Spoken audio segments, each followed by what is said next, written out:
Hey guys, great to see everyone.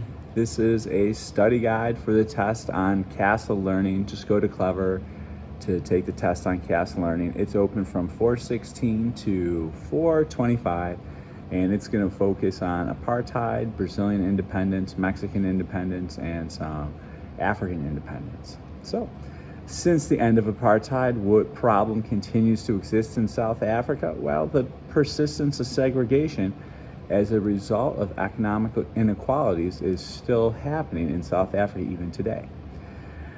Now, one of the breakthrough leaders in independence for Africans is Toussaint Louverture, and he started a slave rebellion and achieved independence in Haiti.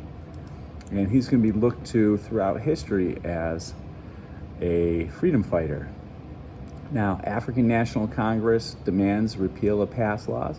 Bishop Desmond Tutu awarded the Nobel Peace Prize, and Nelson Mandela released after serving 27 years in prison.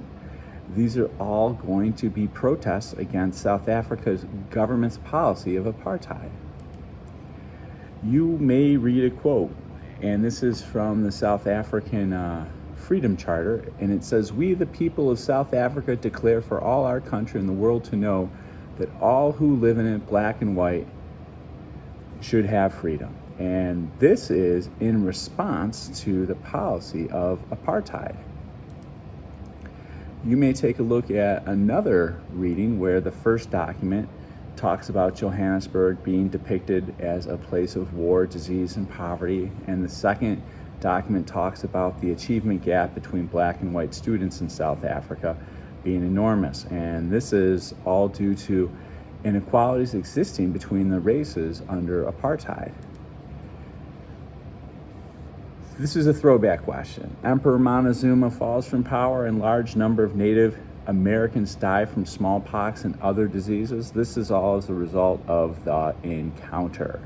And it's one of the most negative things at the early stages of colonization, which this whole unit is affected by colonization.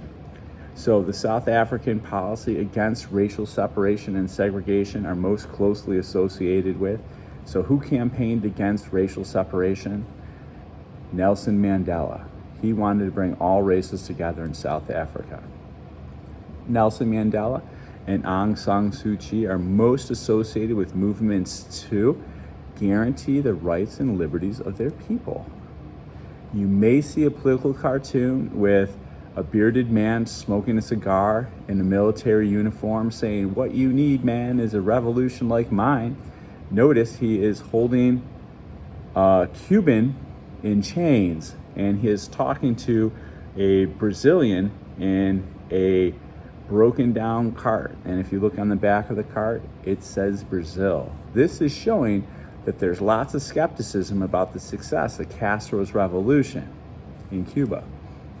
Next, you will read a passage about Bishop Desmond Tutu, and it's talking about everybody standing in voting queues or lines together, white, black, colored, Indian, and this is all about the end of apartheid and the first all-race election. So it's describing the end of apartheid policies. Another question. You may see these four main points, A, B, C, and D.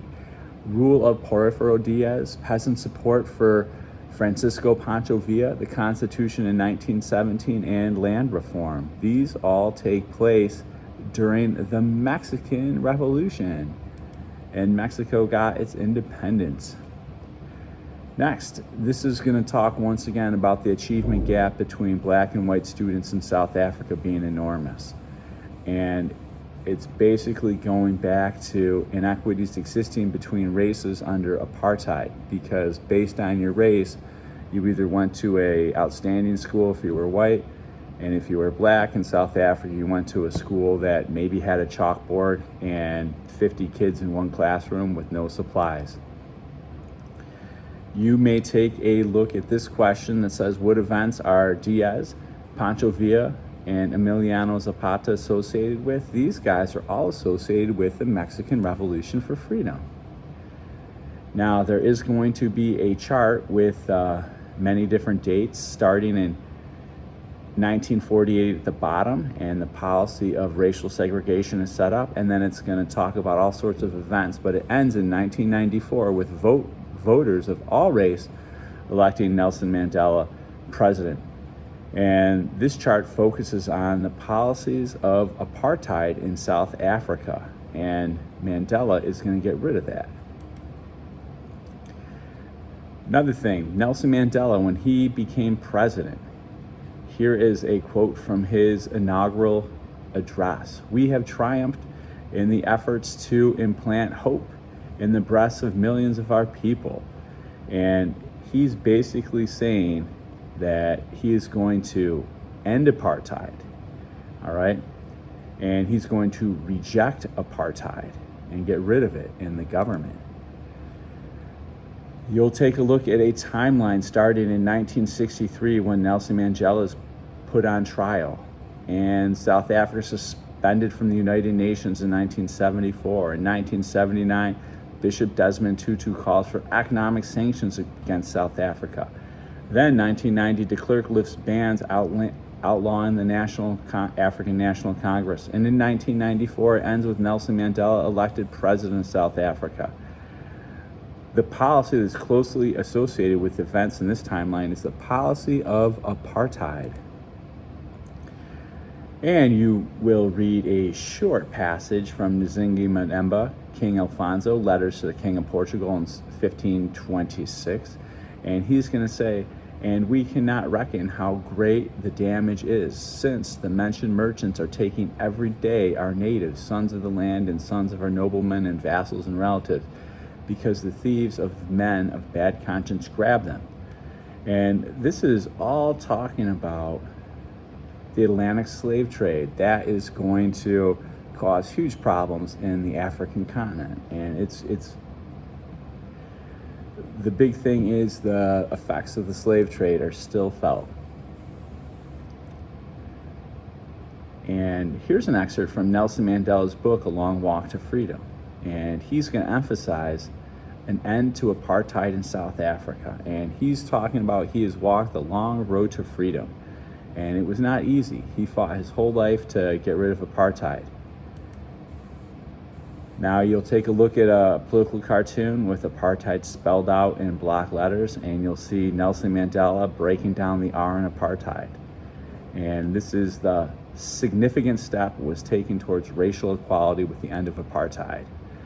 And another political cartoon you will see in the top frame, "Here's to our South African economy, white rule, sitting on a table with wine. Here's to our high standard of living." And that's the whites in South Africa rejoicing that they're rich. And notice they're on the backs of a African. And it says, "Here's to the black workers who gave it to you." And they're getting up, a job boycott. And the job boycott is disrupting the white rule and the high standard of living in South Africa. So this is talking about economic actions taken by black South Africans. And one of their big things was the economic boycott. Good morning, McKinley.